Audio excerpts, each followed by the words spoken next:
Adelaide के मैदान पर गजब हुई गेंदबाजी और नतीजा ये कि अब पलट चुकी है बाजी। नमस्कार, आप देख रहे हैं हमारी ये खास पेशकश और मैं हूं Rajeev Mishra. Adelaide test match यानी पिंक बॉल टेस्ट मैच के दूसरे दिन कुल 15 विकेट गिरे जिनमें से 10 विकेट भारतीय गेंदबाजों के नाम रहे। 244 रन पर भारत की पहली पारी सिमट गई थी, लेकिन उसके बाद भारतीय गेंदबाजों ने दम दिखाया और इस दम के आगे ऑस्ट्रेलियाई बल्लेबाज पूरी तरह से बेदम होते नजर आए।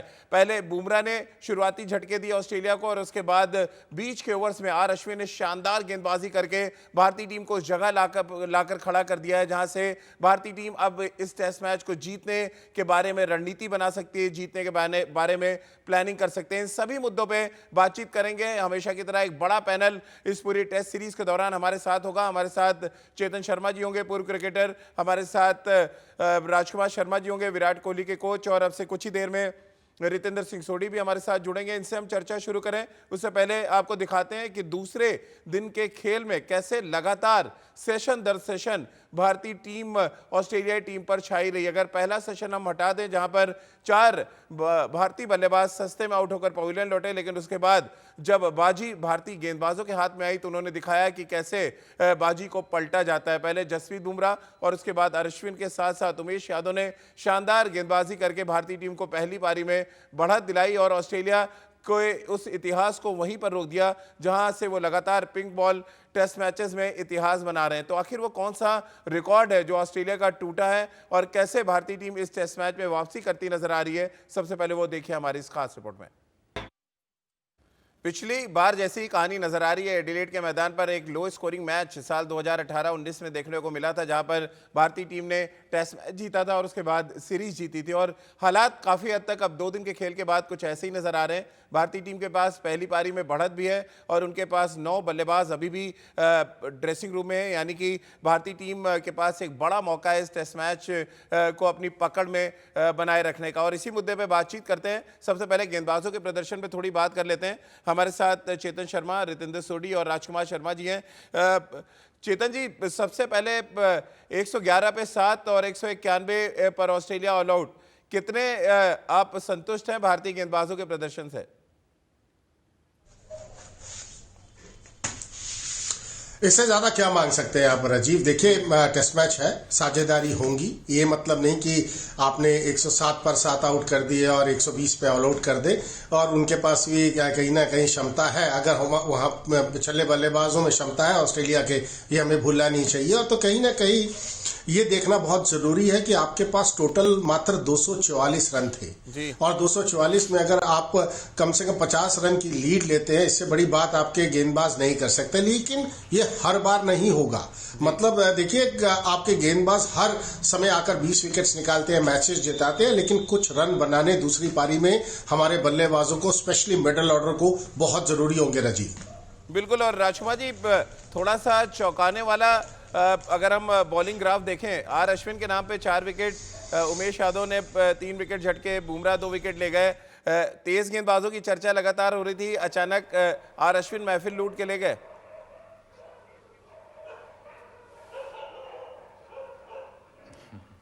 बिल्कुल राजीव, बहुत एक्सपेक्टेशंस थी कि फास्ट बॉलर्स ज़्यादा इफेक्टिव होंगे, लेकिन पहले दिन जैसे कल भी मैंने कहा था, जिस तरह की गेंदबाजी लाइन कर रहे थे और जिस तरह गेंद स्पिन हो रहा था, तो मुझे बिल्कुल लग रहा था कि आर अश्विन बहुत कामयाब होंगे। और ऐसे मैंने बात भी की थी कि काफ़ी इफेक्टिव हो सकते हैं अश्विन, और वही हुआ।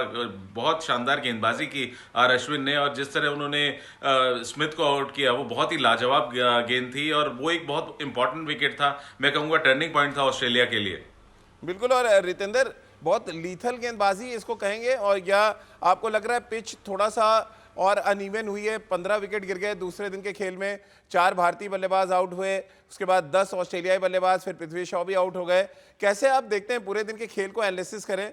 जसप्रीत बुमराह ने अच्छा स्टार्ट दिया, उसको कैपिटलाइज किया अश्विन ने, और उसके बाद उमेश यादव ने एक बहुत ही शानदार स्पेल डाला जहां से मैच पूरी तरह से तो नहीं, लेकिन हम कह सकते हैं अब भारतीय टीम के गिरफ्त में आ चुका है।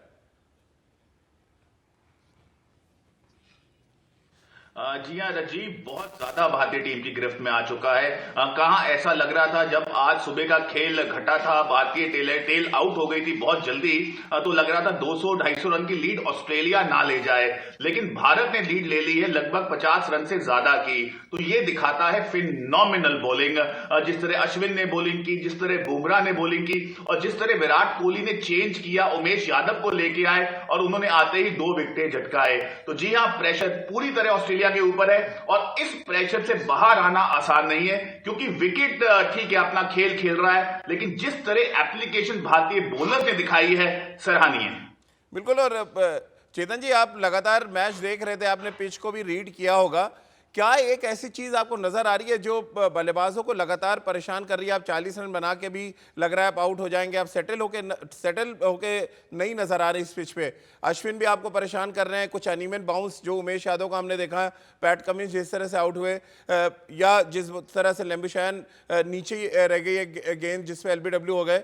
ओवरऑल पिच को आप कैसे देख रहे हैं? 2 दिन के खेल के बाद गेंदबाज क्यों इतने इफेक्टिव नजर आ रहे हैं?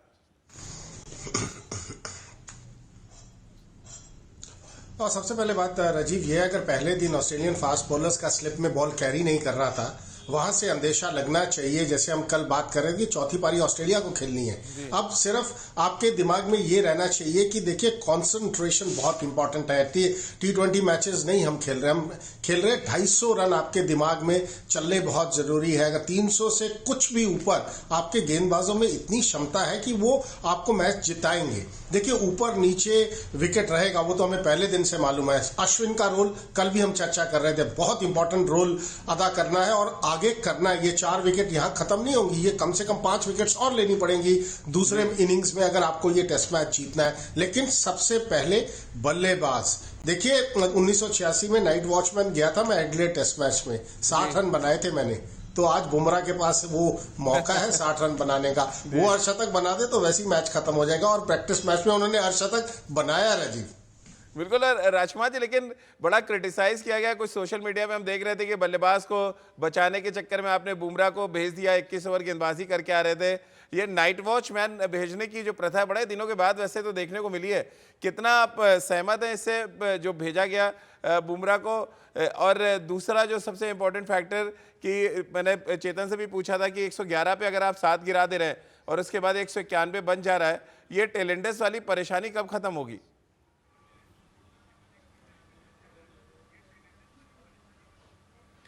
बिल्कुल राजीव, पहली बात तो नाइट वॉचमैन की तो मैं बिल्कुल पूरी तरह सहमत हूं इस बात से, क्योंकि उस स्टेज पे आप अपने मेन बैट्समैन जो कि पुजारा हैं उनको नहीं भेज सकते हैं। बाई चांस कोई नया बॉल है, ऊपर नीचे हो जाता है और आप कंसंट्रेट भी नहीं कर सकते, क्योंकि उस टाइम आप सर्वाइवल के लिए खेल रहे होते हैं। आपको ये लग रहा होता है कि मुझे ये 2 ओवर निकालने हैं किसी तरह, और उसमें पेशो पेश में आप जो हाफ वॉली है उसको भी नहीं मारते हैं और कई बार आउट हो जाते हैं। तो ये एक ठीक डिसीजन है मेरे ख्याल से। और जहां तक बात है कि टेलेंडर्स को हम नहीं आउट कर पाते, वो वाकई में एक परेशानी का सबब है भारतीय गेंदबाजों के साथ, जो काफी लंबे समय से चला आ रहा है। लेकिन ओवरऑल अगर देखें, जैसे चेतन ने कहा कि आप इससे ज्यादा क्या डिमांड करेंगे बॉलर से, कि 244 में उन्होंने 50 रन से ज्यादा की लीड दिला दी, तो ये क्रेडिटेबल परफॉर्मेंस है बॉलर्स का। बिल्कुल। और ये भारतीय गेंदबाजों का प्रदर्शन और असरदार नजर आ सकता था अगर कुछ कैचेस पकड़े गए होते। तो कुछ अच्छे कैचेस पकड़े भी गए, लेकिन उससे ज़्यादा कैचेस छोड़े भी गए हैं। और जो 191 रन अगर ऑस्ट्रेलिया बना पाई तो उसमें भारतीय फील्डर्स का भी हाथ था। रितेंद्र, आपने मैच देखा होगा, कुछ ऐसे कैचेस छूटे जो शायद प्रैक्टिस अगर आप कर रहे हो तो कभी 10 में से 8 कैचेस आप ज़रूर पकड़ लेंगे। खासतौर से बुमराह की कैच की हम बात करें, जिस तरह से रिद्धिमान साहा के पास एक कैच गया, फिर पृथ्वी शॉ से एक कैच छूटा। ओवरऑल फील्डिंग को लेकर थोड़ा कंसर्न होगा अभी भी, हालांकि भारतीय गेंदबाजों ने बहुत ही बड़ा इम्पैक्ट डाला इस टेस्ट मैच में, लेकिन फील्डिंग एक है जो कंसर्न होगा टीम मैनेजमेंट के लिए। जी हाँ Rajeev, there is always scope for improvement. तो फील्डिंग आज चिंता का विषय था, लेकिन जिस तरह भारतीय बॉलर्स ने लीड हासिल की है, ज्यादा रन्स खुद नहीं बनाए थे बल्लेबाजी करते हुए, तो ये बहुत बड़ी बात है। हम कह सकते हैं 111 पे 7, 190 तक ऑस्ट्रेलिया पहुंच गई, लेकिन यहाँ पे एक एक रन की लड़ाई है। ये 50 रन बहुत महंगे साबित हो सकते हैं ऑस्ट्रेलिया के लिए। और अगर कल भारत बल्लेबाजी कर लेता है संभल के टी तक, तो ऑस्ट्रेलिया को they can bat them out of the game. और क्या पता नाइट वॉचमैन, हम बुमराह की बात कर रहे हैं, 50 रन वही कर दें तो ये भी हो सकता है लोग ये कहें कि नंबर 3 उनको प्रमोट किया गया था क्योंकि प्रैक्टिस मैच में उन्होंने बहुत रन बनाए थे। तो जी हाँ, बहुत अच्छा समय चल रहा है भारतीय टीम का। बिल्कुल। और स्ट्रैटेजी भारतीय टीम के लिए मुझे लग रहा है थोड़ा सा टीम पेन से, अगर आप देखें उनकी बल्लेबाजी, जो ऑस्ट्रेलिया के कैप्टन है उन्होंने सही बॉल चूज की, शॉट सिलेक्शन उनका बहुत अच्छा था और बहुत ज़्यादा बॉब डाउन नहीं हुए, बहुत ज़्यादा डिफेंसिव नहीं हुए। राजकुमार जी, क्या सेकेंड इनिंग्स में जब भारतीय हमारे टॉप ऑर्डर के बल्लेबाज आएंगे मैदान पर, टीम पेन की पारी से कुछ सीखेंगे कि आपको बहुत ज़्यादा बॉब डाउन नहीं होना, आप स्कोर अगर करते रहें तो फिर उतना खराब विकेट नहीं लग रहा है जितना कि हम यहाँ पे बैठ के चर्चा कर रहे हैं, आप रन बना सकते हैं इस तरह की विकेट्स पे?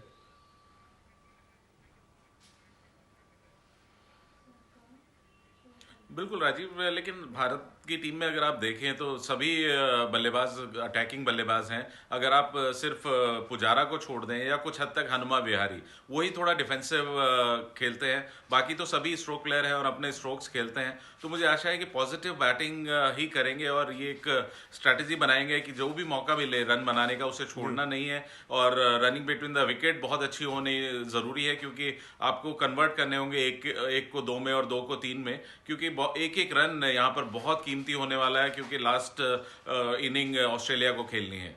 चेतु बाब, क्या कुछ रणनीति होगी टेस्ट मैच के तीसरे दिन, सुपर सैटरडे का दिन होगा, भारतीय बल्लेबाजों के लिए पहला सेशन कितना इंपॉर्टेंट, क्योंकि अभी भी 8 ओवर गेंद सिर्फ पुरानी है, यानी कि पहला सेशन। और अंडर लाइट्स के बारे में जिस तरह से चेतन जी आप लगातार बता रहे हैं कि अंडर लाइट्स यहाँ पे थोड़ी प्रॉब्लम हो रही है बल्लेबाजों को, खास तौर से पहला सेशन कैसे खेलना पड़ेगा, और क्योंकि बीच के सेशन ऐसा है जहाँ पे आप रन स्कोर कर सकते हैं फिर?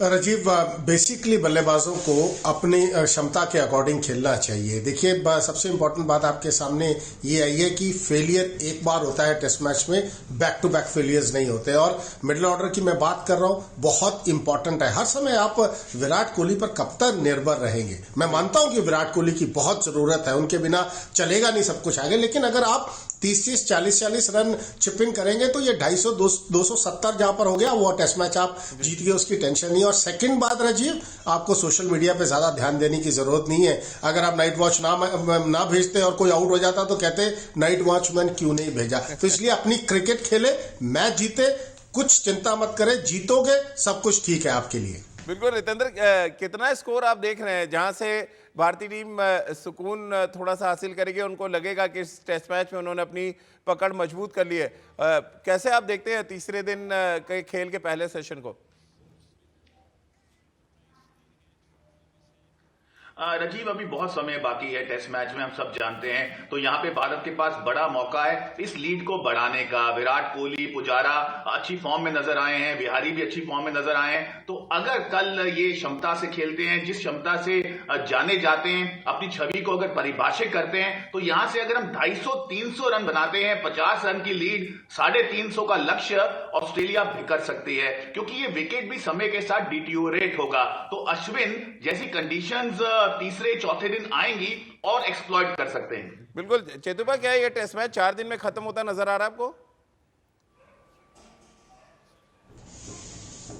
कोई बड़ी बात नहीं है राजीव, आप सिर्फ कंसंट्रेट करें, 250 रन के ऊपर सोचें, 300 का ऊपर टोटल इस विकेट पे आप नहीं बना पाएंगे। लेकिन दूसरी बात हमें याद रखने की जरूरत है, मोटिवेशन कैसे आता है। तो ऑस्ट्रेलियन बॉलर्स के पास ये मोटिवेशन है, अगर हम आउट हो सकते हैं, 50 रन की लीड दे सकते हैं, तो क्यों नहीं इंडिया सेकेंड पारी में हम 150 पे आउट करें। वो दिमाग में रखना बहुत जरूरी है। 150 पे नहीं आउट होना, 250 पे आप आउट हो गए, ऑस्ट्रेलिया ये टेस्ट मैच नहीं जीत सकता। राजीव, राजकुमार जी, टेस्ट मैच जीत रहे हैं हम?